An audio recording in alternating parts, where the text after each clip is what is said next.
dossier bi de dañ ne diw ak diw ak diw noo ci laale parce que ñiy wax ñëpp muy Abdoul Mbaye muy Thierno Alassane Sall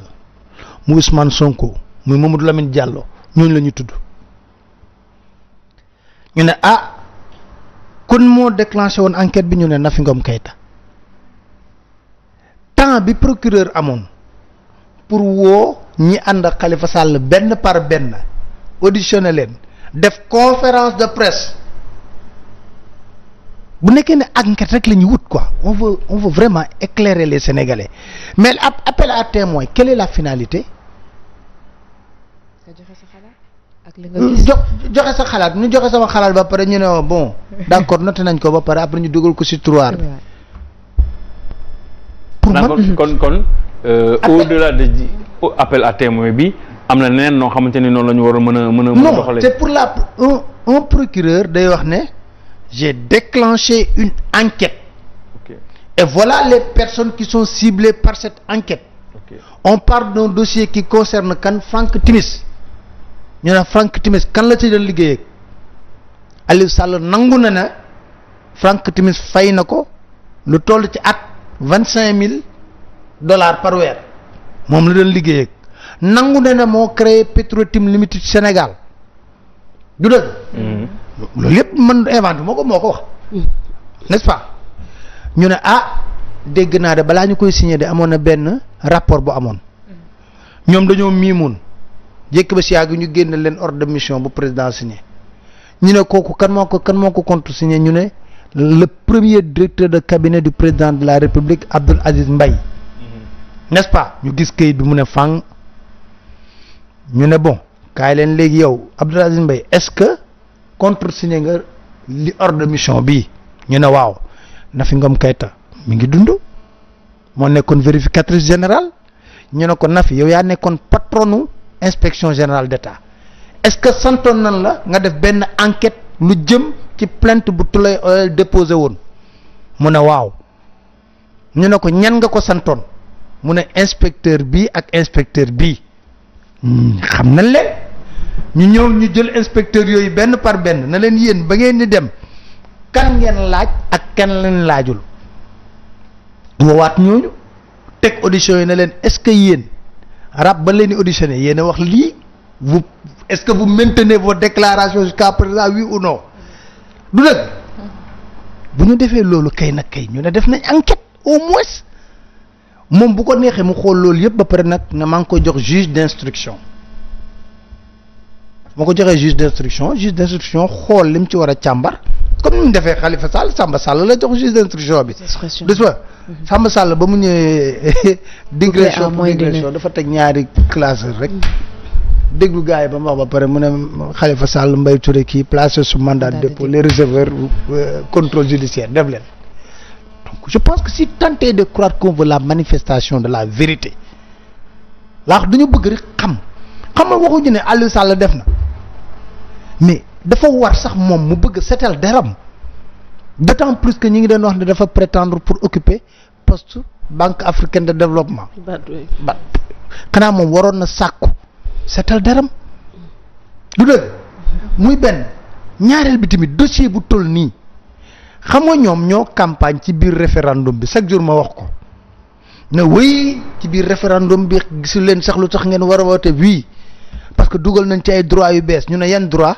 ñu ne léegi citoyen sénégalais bu ne am na droit ci ressources naturelles yi interpeller les autorités ñoom ñoo ko wax sur les 15 points kon ñun waxuñu leen ne def ngeen wante dañ ne leen am na benn dossier boo xam ne daal ñun tey na suñu xel xam nga nag ñun dañ ci yàgg a wax 2013 2014 2015 faale wuñ waaye ba ko BBC yëkkatee àdduna New York Times def ci article Der Spiegel def ci article ba Guyane gars yi di ci bind ñu ne lii nag war na garaaw. donc doon nodd ji ci jàkk ji. xam nga man tontoon naa ba ñu waxee noonu ma ne kuy nodd kuy wëlis ak kiy raas dem bokkuñu ñuy nodd nañ dem noddi mais ñun du lu bees suñ demoon tamit liñ leen di wax nii lan leen yàgg a wax ne leen y a un problème de chronologie par rapport à ce dossier et on souhaiterait tout simplement que ngeen expliquer ñu rapport bi am na wala amul président nee na jotu ko te daanaka 15 millions de Sénégalais yëpp jot nañ rapport bi par via WhatsApp ak yooyu ça pose un problème même de sécurité pour notre pays quand le président de la République qui est garant de notre sécurité war xam ne lu nu ñukk mu xam ko mu ne am na rapport boo xam ne moo ko sant ay nit te ñooñu bureau dañuy génn dugg juróom-ñaari at mun a jotul rapport bi xam nga loolu lañ njëkk a wax mais ba ñu demee ba bëgg a wëlbati wax bi dañ ne Karim Wade sax moom moo tawoon mën na leen non d'accord naa léegi Karim Wade d'accord naa parce que lire naa rapport bind nañ ci Karim Wade wante benn paragraphe et d'ailleurs Karim Wade nee naa leen yéen a ngi toppee Karim Wade CREI yi di yóbbu fu ne commission rogatoire lu ne ngeen wër ko te am na rapport bu ne leen 3 milliards jëlee na ko ci Tulay yóbbu ko ci SGBS ci Borom Ousmane lu tax toppwu leen loolu. d'accord alors ci coow li bi mu commencé siiw. wër àdduna bi gis nañu ñi bokk ci nguur gi commencé nag di génn di wax mais ci seen biir li ñu gën a gis ci attaques yi ñu ngi ko jëmale ci Abdoul Mbaye yaa ngi koy wax sànq. ak ci ki nga xamante ne ni peut-être mooy Thierno Alassane Sall mais leneen li nga xamante ne tamit tey seetlu nañu ko mooy ñoom seen biir commencé nañ di wax yu waroo sànq maa ngi lay interpellé. ci génnuk El Hadji Kassé fële ca TV5 waaye ak Moustapha Diakhaté mi taxaw wax ni président Macky Sall waru woon jox permis Franck Timis. parce que xam nga fan la ko teg fiñ ko teg ñun rek la ko teg et il faut saluer son courage parce que dafa ne dama xool code pétrolier ñu ne balaa ñuy jox nit puits de pétrole il faut que moom capacité financière ak capacité technique te Franck Timis wanewu ko kon ma xam ne jënd ak jaay rek Franck Timis waruñu koo jàq foofu la ko teg moom yaa ngi wax génn yuñ génn yëpp mais xool contradiction yi bu njëkk ba lan la Aliou Sall doon wax c'est des puissances étrangères ñoo ñëw tey jii nee na c'est des proches du président de la République ñoom ñoo ko attaqué ñu wëlbatiku barki Dembo Ndiaye ne c'est la famille c'est une bataille fratricide dans le couple Faye Sall man waxuma ko la lettre du continent ñoo ko bind donc y a un problème qui se pose le problème est très simple xam nga ñun li ma leen di wax ma ne Abdoul Mbaye ñun defuñu marche na leen fal leen ko premier ministre. kon tontu yi warul jëm ci ñooñu. non man dama ne man Abdoul Mbaye damaa toog télé ñu ne tànn na Abdoul Mbaye ñu ne la il est beau grand technocrate qui maîtrise les dossiers ñoom ñoo ko doon wax de ñoom waa APR bañ ko fale sun ba pare nag kon suñ yoon nekkul ci Abdoul Mbaye ku faloon Thierno Alassane Sall ñoom ñoo ko faloon Mamadou Lamine Diallo 2012 ñoom la àndagoon nag kon bu ñu demee bay xas ñoo ñëpp ce n'est pas mon problème le cas de Abdoul Mbaye bu ñuy wax Abdoul Mbaye ci affaire Hissène Habré wax naa leen ba la passé ma ne leen yéen ba ngeen di fal Abdoul Mbaye premier ministre xamu leen woon affaire Hissène Habré xamu leen woon affaire divorce am Thierno Alassane Sall ba ngeen koy wax ne traître la ba ngeen koy fal ARTP ministre infrastructure ministre de l'énergie loolu yëpp xamu leen ko woon mais les Sénégalais lambda ça ne les intéresse pas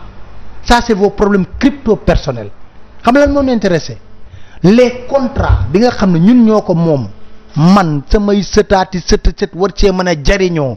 nan ngeen ko def lu tax ngeen jox ko Franck Timis bi nga xam ne sa àddina bi yëpp ñoo ànd ne jubul du def lu jub lan ngeen mën a siq ak nit kooku gouvernance sobre et vertueuse mënut a ànd ak loolu voilà. mais léegi ñu jëlee ñu ngi wax ci contrat bi nga xamante ni moom lañ jox Petro-Tim mais mu am beneen contrat boo xamante ni moo gën a jaaxal ñëpp muy Rufisque Offshore. Rufisque Offshore jox nañ ko Total am na ku mu nekkoon jël nañ ko ci kooku jox ko Total Petrosen ñu ngi leen ci tudd ñun on a comme l'impression que ni scandale sur scandale la ñu nar a yore sunum réew à ce rythme est-ce que ressources naturelles yëpp di dem ba nekk ci loxol ñi nga xamante ni. mais yow yaay wax am na beneen scandale sax bu gën a garaaw Kédougou jàpp ñu fa temps yii passé ay chinois yoo am permis d'exploitation or te kenn joxu leen ko kenn xamul fan lañ ko jëlee ba jàpp ci nit ay Kédougou. Comment on peut être dans une région aussi riche am benn niveau de pauvreté boo xam ne c'est scandaleux. tudd nañ ki sax benn membre société civile bu ñu teg loxo aussi. Alors moi je discutais hier avec un ami qui m'a dit mais viens Kédougou je donne tous les éléments mais xanaa loolu gën a scandale total mais Thierno Alassane Sall li mu leen wax dafa leer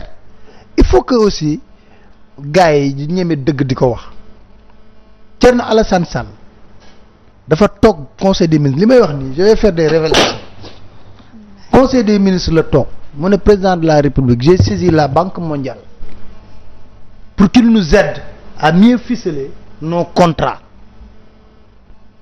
parce que ñu ngi doog a gis pétrole ak yooyu Banque mondiale d'accord na war naa dem sax foofu États-Unis boobu le président war a dem visite d'État en France bi ko François Hollande invité woon qu'est-ce qui s'est passé Thierno Alassane Sall a demandé à être accompagné par Babacar Ndiaye de Cosgaz Babacar na ko dafa xaw a feebar Thierno jël avion dem moom Banque mondiale pour discuter ak ñoom des modalités ni leen di jàppale qu'est-ce qui s'est passé Babacar ànd ak président dem France defar contrat Total bi depuis les États-Unis lañu woo Thierno Alassane Sall na ko viens nous rejoindre d'urgence à Paris on a besoin de vous mun na leen lu tax ñu ne leen oui il faut que dafa am benn contrat boo xam mun na leen non un contrat ne peut pas être signé de la sorte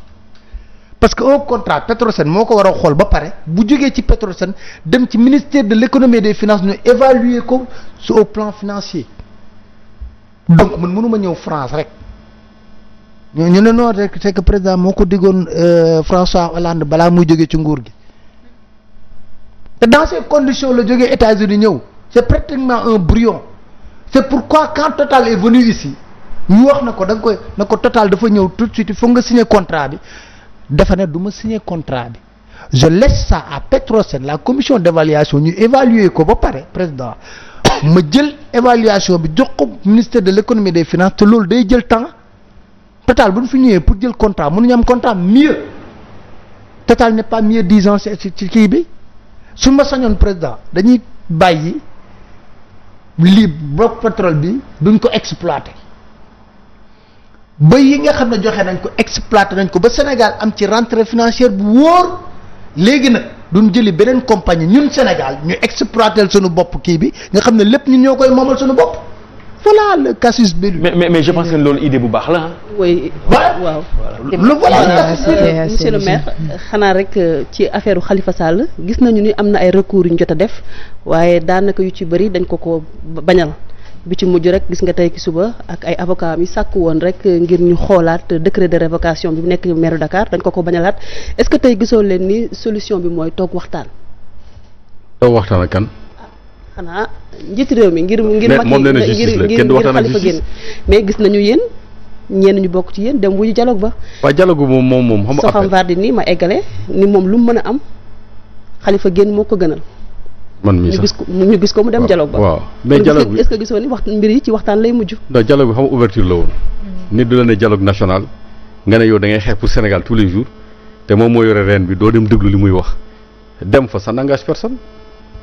da ngay dem rek terme de référence yi ngeen xool su dee li ñuy wax ni intérêt Sénégal la ngeen waxtaan wax seen xalaat parce que man dama ne dialogue ñun toog nañ fii élection di naan fichier bi baaxul kenn mënul am fichier carte d'identité mënul génn nit ñi découpé baaxul lii baaxul suñu woowee dialogue xanaa suñu posé problème yooyu xam ne dafa amoon ay difficultés dañ koy régler plutôt bay ñeneen ñuy wax suñu tour parce que Macky am naa opposition am na ay kii dañu naan opposition bi ñëw na mais ñu fay dem ñoom parce que dañ koy défendre rek. mais il faut que ñun ñu dem parce que on est assez majeur am nañu suñu préoccupation dem nañu ay élections gis nañu ay problèmes mais ba léegi ñu ngi wax 52 milliards carte d'identité ba léegi génnul fan lañ ko réglé ñu ne Union européenne ne na fichier bi baax na xaw ma 98% soo d'accordul da ngay dem nga dialogue nga bokk ci commission buy def audit bi nga am lu leer et puis y a beaucoup de pétrole bu ñuy wax nii su ko indee ci dialogue il faut nga xam lan la bëgg est-ce que Macky parce que man dama ne nit ñi Macky li mu bëgg da koy def soxlawul dialogue. dafa bëgg a jàllale benn affaire moo xam ne day naan dialogue bi moo ñu permettre ñu def ko loolu nag soo ko bayee nag day pousse nit ñi ñu wax au nom des Sénégalais. mais lan la Macky bëgg lan la bëgg. non non. lan la bëgg a def. premier dialogue bi rek c'était pour libérer Karim Wade. non pétrole bi sax par la. pétrole bi feeñu la kii scandale bi feeñu la. mënoon na indi benn décision ressources yi maintenant à part dorénavant ainsi de suite mën na ne mu nañu libéré Khalifa mais pour ça il faudrait que tout ce qui est scandale financier nañ ko fàtte. mais est-ce que duñ jëm ci loolu. non damay wax loolu yëpp xam nga loolu. est-ce que duñ jëm ci loolu soo demoon toog. mais day jël décision yi dañ koy c'est-à-dire dañ koy jëlee. wala mu voté benn loi d'amnistie sur tout ce qui est peut-être surtout. waaw mais loolu aussi. les contrats et tout ça. mais voilà. mais bu ko defee ñu amnistier Khalifa. ba pare boole ci ak fàtte contrat yi. voilà déglu. su ko defee ñu daal di kito. mais xoolal bu muy campagne kan la wax ni day. mais loolu affaire bandi la de. non déglu. non mais loolu affaire bandi la mais loolu affaire bandi la. li ngeen wax ni bu dee loolu day am affaire bandi la. mais bu muy campagne mën nañ ko xalaat. bu muy campagne. mais da ngay ñaaw njort ci nit. ñaaw njort ci mais nit. loolu mën nañu ñaaw njort ni affaire bandi lay def. waaw xamoo la ñuy teg sa kaw yow. mais tu es responsable.